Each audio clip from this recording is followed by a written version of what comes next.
আমাদের আজকের আলোচনার উৎস কিন্তু মানে একটা স্বপ্ন। খোদ রবীন্দ্রনাথ ঠাকুর এই গল্পের ব্যাপারে বলতে গিয়ে একটা স্বপ্নের কথা বলেছেন। তিনি ট্রেনে করে দেওঘর যাচ্ছিলেন আর ঘুমের মধ্যে দেখেন একটা পাথরের মন্দির, তার সিঁড়ি বেয়ে রক্তের স্রোত নামছে। আর পাশে দাঁড়িয়ে একটি ছোট্ট মেয়ে তার বাবাকে বারবার জিজ্ঞাসা করছে, বাবা এত রক্ত কেন? একটা সাধারণ স্বপ্ন, কিন্তু এই একটা প্রশ্নই জন্ম দিয়েছিল রাজর্ষির মতো একটা অসাধারণ উপন্যাসের। একদম। আর এই স্বপ্নটাই কিন্তু পুরো গল্পের একেবারে কি বলে নির্যাস। একদিকে আছে ভক্তি, প্রেম, অহিংসা, আর অন্যদিকে ক্ষমতার দম্ভ, হিংস্র প্রথা আর অন্ধবিশ্বাস। আমাদের আজকের আলোচনা ঠিক এই নিয়েই। কিভাবে একটা শিশুর নিষ্পাপ জিজ্ঞাসা একটা গোটা রাজ্যের রাজনৈতিক আর ধর্মীয় কাঠামোকে একেবারে নাড়িয়ে দেওয়ার ক্ষমতা রাখে। এই কাহিনীটা শুধু ত্রিপুরার রাজা গোবিন্দমাণিক্যের নয়, এটা আসলে বিশ্বাস আর মানবতার একটা চিরন্তন দ্বন্দ্বের গল্প। চলুন তাহলে এই দ্বন্দ্বের গভীরে একটু প্রবেশ করা যাক। গল্পের শুরুতে আমরা রাজা গোবিন্দমাণিক্যকে পাই একেবারে অন্য রূপে। তিনি রাজা, কিন্তু গোমতী নদীর ঘাটে দুটো শিশুর সাথে তার বন্ধুত্ব, হাসি আর তাতা। হুম। ওদের ওই সরল সহজ জগৎটা রাজাকে যেন তার রাজত্বের কঠিন বাস্তবতা থেকে একটু মুক্তি দেয়। হাসি, তার ছোট ভাই তাতার আধো আধো কথা, যেমন মন্দিরকে লদন্দ বলা, এসব ছোট ছোট মুহূর্ত রাজাকে খুব আনন্দ দেয়। এই সম্পর্কটা কিন্তু গল্পের জন্য ভীষণ ভীষণ গুরুত্বপূর্ণ, কারণ এটা রাজাকে ক্ষমতার সিংহাসন থেকে নামিয়ে এনে একেবারে মাটির কাছাকাছি নিয়ে আসে। এই শিশুদের জন্য ফুল তুলে দেওয়াটা রাজার কাছে তার নিজের দেবপূজার থেকেও যেন বড় হয়ে ওঠে। হ্যাঁ, ঠিক।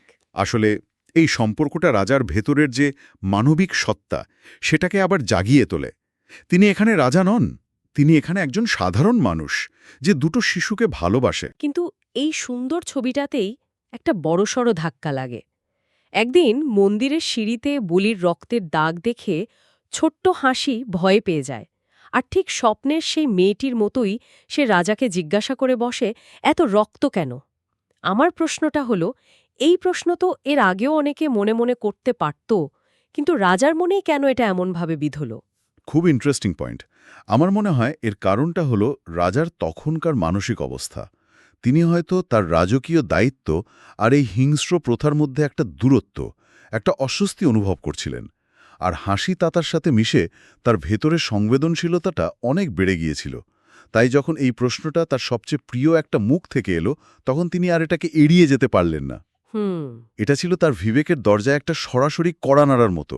আর তার সাথে যোগ হয় ওই দৃশ্যটা, হাসি আর তাতা তাদের ছোট্ট আঁচল দিয়ে ওই রক্তের দাগ মোছার চেষ্টা করছে।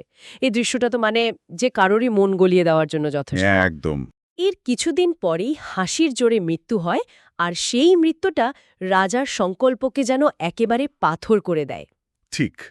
হাসির মৃত্যুটা এখানে একটা ক্যাটালিস্ট বা অনুঘটকের কাজ করে। মৃত্যুর আগে জ্বরের ঘোরেও হাসি বলে চলে, মা গো এত রক্ত কেন? এই আর্তনাদ তার রাজার কানে বাজতে থাকে। তিনি বুঝতে পারেন এই প্রথাটা শুধু অমানবিক নয়, এটা প্রকৃতির বিরুদ্ধে। এরপরই তিনি রাজসভায় সেই ঐতিহাসিক ঘোষণা করেন, তার রাজ্যে আর কোনো জীববলি হবে না। আর এই ঘোষণার পরেই তো আসল নাটক শুরু হয়। মন্দিরের পুরোহিত রঘুপতি, তিনি তো এই শুনে ক্ষোভে ফেটে পড়লেন। রাজাকে সরাসরি পাষণ্ড নাস্তিক বলে ঘোষণা করলেন আর দেবীর অভিশাপের ভয় দেখালেন। রঘুপতির এই প্রচণ্ড রাগের কারণটা কি শুধু ধর্মীয় প্রথা রক্ষা করা, নাকি এর পেছনে আরও গভীর কোনো ক্ষমতার সমীকরণ ছিল? দেখুন, আপাতদৃষ্টিতে মনে হতে পারে এটা ধর্মের লড়াই, কিন্তু এর গভীরে রয়েছে বিশুদ্ধ ক্ষমতার দ্বন্দ্ব। ভেবে দেখুন, রঘুপতি শুধু একজন পুরোহিত নন, তিনি মন্দিরের সর্বোচ্চ ক্ষমতার অধিকারী। এই বলিদান প্রথাটা শুধু একটা রিচুয়াল নয়, এটা তার সামাজিক প্রতিপত্তি, তার কর্তৃত্ব এবং তার পরিচয়ের মূল ভিত্তি। আচ্ছা। রাজার এই আদেশটা তার ক্ষমতার কেন্দ্রে সরাসরি আঘাত। এটা ছিল মানে চার্চ আর স্টেটের লড়াইয়ের একটা নিখুঁত উদাহরণ। রাজা কিন্তু নিজের সিদ্ধান্তে একদম অটল। তিনি সভায় দাঁড়িয়ে বলেন, করুণাময়ী মা সন্তানের রক্ত চান না। আর ঠিক তখনই একটা অদ্ভুত ব্যাপার ঘটে, তাই না? হ্যাঁ, ছোট্ট তাতা, যাকে রাজা ভালোবেসে ধ্রুব বলে ডাকেন, সে সভায় ঢোকে রাজার কোলে বসে পড়ে। এই দৃশ্যটা যেন রাজার মানবিক সিদ্ধান্তকে একটা দৈবশীল মোহর দিয়ে দেয়। আর এই ঘটনাই রঘুপতিকে বুঝিয়ে দেয় যে রাজাকে যুক্তিতর্ক দিয়ে হারানো যাবে না, তাকে সরাতে হবে। এখান থেকেই তার ষড়যন্ত্রের জাল বোনা শুরু হয়। তার লড়াইটা আর ধর্মের আবরণে থাকে না, এটা পুরোপুরি ব্যক্তিগত অহংকারের লড়াইয়ে পরিণত হয়। আর তার প্রথম শিকার হয় রাজারই ভাই নক্ষত্র রায়। নক্ষত্র রায় একদম দুর্বল লোভী একটা চরিত্র। রঘুপতির মতো একজন চতুর ম্যানিপুলেটরের জন্য তাকে সিংহাসনের লোভ দেখিয়ে বশ করাটা তো খুবই সহজ ছিল। খুবই সহজ। রঘুপতি তাকে বোঝায় দেবী রাজরক্ত চান, অর্থাৎ গোবিন্দমাণিক্যের রক্ত। কিন্তু এই ষড়যন্ত্র সফল করতে তার দরকার ছিল আরও শক্তিশালী একটা অস্ত্র। আর সেই অস্ত্র হল তার সবচেয়ে প্রিয় শিষ্য জয়সিংহ। জয়সিংহ এই উপন্যাসের সবচেয়ে ট্র্যাজিক আর জটিল চরিত্র বোধহয় এটাই। নিঃসন্দেহে সে ছোটবেলা থেকে রঘুপতিকে বাবার মতো দেখে এসেছে। তার কাছে গুরু আর দেবী এই দুটোই ছিল তার জগৎ। কিন্তু তার একটা সহজাত বিবেকবোধও ছিল। যখন রঘুপতি তাকে রাজার বিরুদ্ধে উস্কানি দিতে শুরু করে, তখন তার ভেতরে এক প্রচণ্ড মানসিক দ্বন্দ্ব শুরু হয়। একদিকে গুরুর প্রতি অন্ধভক্তি, অন্যদিকে রাজার প্রতি শ্রদ্ধা আর নিজের নৈতিকতা। আমার যেটা সবচেয়ে অবাক লাগে সেটা হলো রঘুপতি কতটা নিচে নামতে পারেন জয়সিংহকে ম্যানিপুলেট করার জন্য। তিনি জয়সিংহকে বোঝান যে হত্যা কোনো পাপ নয়, সবই নাকি মহাশক্তির মায়া। এমনকি মন্দিরের আড়াল থেকে দেবীর কণ্ঠ নকল করে মিথ্যা দৈববাণীর নাটকও করেন। এটা তো এক ধরনের মানসিক অত্যাচার। অবশ্যই এটা এক ধরনের ইমোশনাল অ্যাবিউজ। রঘুপতি জয়সিংহের সরল বিশ্বাস আর গুরুভক্তিকে ব্যবহার করে তাকে একটা জীবন্ত অস্ত্রে পরিণত করতে চেয়েছিলেন। তিনি জানতেন জয়সিংহ যুক্তির থেকে আবেগ দিয়ে বেশি চালিত হয়, তাই তিনি ধর্মের নামে এমন একটা মায়াজাল তৈরি করেন যেখান থেকে জয়সিংহের বেরোনোর কোনো পথ ছিল না। সে দেবীর কাছে প্রতিজ্ঞা করে বসে যে ২৯শে আষাঢ়ের মধ্যে সে রাজরক্ত এনে দেবে। আর অবশেষে সেই দিনটা আসে। জয়সিংহ একটা চরম সিদ্ধান্তের সামনে দাঁড়ায়। একদিকে গুরুর প্রতিজ্ঞা, আরেকদিকে নিজের বিবেক, যা তাকে ভ্রাত্য হত্যা করতে বাধা দিচ্ছে। মন্দিরে দাঁড়িয়ে সে দেবীর মূর্তিকে শেষ প্রশ্নটা করে, সত্যিই কি তুই সন্তানের রক্ত চাস, মা? তারপর সে নিজের বুকে ছুরি বসিয়ে আত্মত্যাগ করে। এখন প্রশ্ন হল, জয়সিংহের এই আত্মত্যাগকে আমরা কি বলবো?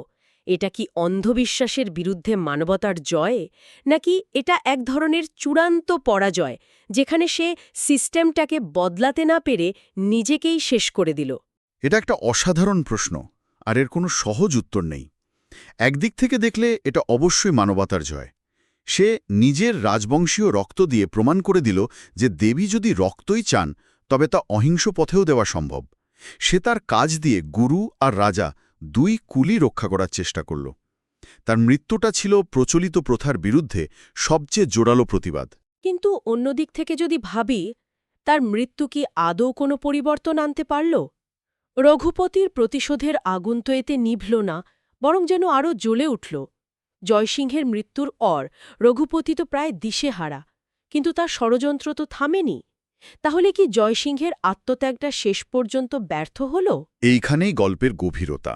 জয়সিংহের মৃত্যু রঘুপতির ভেতরে শেষ মানবিক অংশটাকেও শায়দ শেষ করে দেয়। তার লড়াইটা এবার পুরোপুরি ব্যক্তিগত হয়ে যায়। তিনি এবার শিশু ধ্রুবকে বলি দেওয়ার জন্য নক্ষত্র রায়কে প্ররোচিত করেন। কারণ তিনি জানেন ধ্রুবকে হত্যা করতে পারলে রাজাকে সবচেয়ে বড় মানসিক আঘাত দেওয়া যাবে। এখানে আর ধর্ম প্রথা কিছু নেই, আছে শুধু বিশুদ্ধ প্রতিশোধ স্পৃহা। গোবিন্দমাণিক্যকে ধ্বংস করাই তার একমাত্র ধর্ম হয়ে দাঁড়িয়েছে। সৌভাগ্যবশত রাজা ঠিক সময়ে মন্দিরে পৌঁছে ধ্রুবককে বাঁচান এবং রঘুপতি আর নক্ষত্র রায়কে বন্দী করেন। এরপর বিচারসভা বসে। রঘুপতিকে ৮ বছরের জন্য নির্বাসন দেওয়া হয়।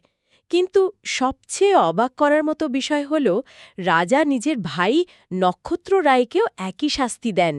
এই সিদ্ধান্তটা রাজার চরিত্র সম্পর্কে কি বলে? এটা কি নিছকই আইনের শাসন প্রতিষ্ঠা করা, নাকি ভাইয়ের প্রতি জমে থাকা একটা হতাশা আর বিশ্বাসঘাতকতার বহিঃপ্রকাশ? আমার মনে হয় দুটোই। একদিকে রাজা হিসেবে তিনি প্রমাণ করতে চেয়েছিলেন যে আইনের চোখে সবাই সমান, সেখানে রক্তের সম্পর্ক কোনো ছাড় পেতে পারে না। এটা তার আদর্শবাদী চরিত্রের পরিচয় দেয়। হুম। কিন্তু এর গভীরে হয়তো একটা ব্যক্তিগত কষ্টও ছিল। যে ভাইকে তিনি স্নেহ করতেন, তারই কাছ থেকে পাওয়া বিশ্বাসঘাতকতা তাকে হয়তো আরও কঠোর হতে বাধ্য করেছিল। এই রায়ের মাধ্যমে তিনি শুধু একজন রাজা নন, একজন নিঃসঙ্গ একাকী মানুষ হিসেবেও আমাদের সামনে আসেন। আর রঘুপতি নির্বাসনে যাওয়ার পথেও তার প্রতিশোধের আগুন নেভেনি। তিনি ত্রিপুরার বাইরে মুঘলদের সাহায্য নিয়ে গোবিন্দমাণিক্যকে আক্রমণ করার পরিকল্পনা করেন। এই মুহূর্তে এসে রঘুপতির আর মন্দিরের পুরোহিতের মধ্যে কোনো পার্থক্যই থাকে না। সে পুরোপুরি একজন রাজনৈতিক ষড়যন্ত্রকারী। ঠিক তাই। তার কাছে দেবী, মন্দির, বিশ্বাস সবকিছুই অর্থহীন হয়ে গেছে। জয়সিংহের মৃত্যু তাকে হয়তো শিখিয়েছে যে তার এতদিনের বিশ্বাসটাই ছিল একটা ফাঁপা ধারণা, আর সেই শূন্যস্থান পূরণ করার জন্য সে আঁকড়ে ধরেছে প্রতিশোধকে। গোবিন্দমাণিক্যকে হারানোই এখন তার বেঁচে থাকার একমাত্র উদ্দেশ্য। তাহলে দেখা যাচ্ছে একটা স্বপ্ন আর একটা শিশুর প্রশ্ন থেকে শুরু হওয়া কাহিনী শেষ পর্যন্ত বিশ্বাস, ক্ষমতা, মানবতা আর ব্যক্তিগত প্রতিশোধের এক জটিল আখ্যানে পরিণত হল, যেখানে এক রাজার মানবিক জাগরণ হয় আর এক পুরোহিতের নৈতিক পতন ঘটে। আর এই কাহিনী আমাদের একটা বড় প্রশ্নের সামনে দাঁড় করিয়ে দেয়। প্রকৃত ধর্ম আসলে কি? সেটা কি শুধুমাত্র কিছু প্রথা আর আচার অনুষ্ঠানের অন্ধ অনুসরণ, নাকি করুণা, প্রেম এবং সবচেয়ে জরুরি প্রশ্ন করার সাহসের মধ্যেই তার আসল প্রকাশ ঘটে? জয়সিংহের আত্মত্যাগ আমাদের এই প্রশ্নটাই করে যায়। রঘুপতি যখন তার বিশ্বাস, তার ঈশ্বর, এমনকি তার সবচেয়ে প্রিয়জনকেও হারালেন, তখন তার কাছে প্রতিশোধের আকাঙ্ক্ষায় সবচেয়ে বড় সত্যি হয়ে উঠল। শেষে গিয়ে প্রশ্নটা বোধহয় এখানেই এসে দাঁড়ায়। যখন আমাদের বিশ্বাসের ভিত্তিটায় ধসে পড়ে, তখন একজন মানুষের টিকে থাকার জন্য আদর্শ আর প্রতিশোধের ইচ্ছার মধ্যে কোনটা বেশি শক্তিশালী হয়ে ওঠে?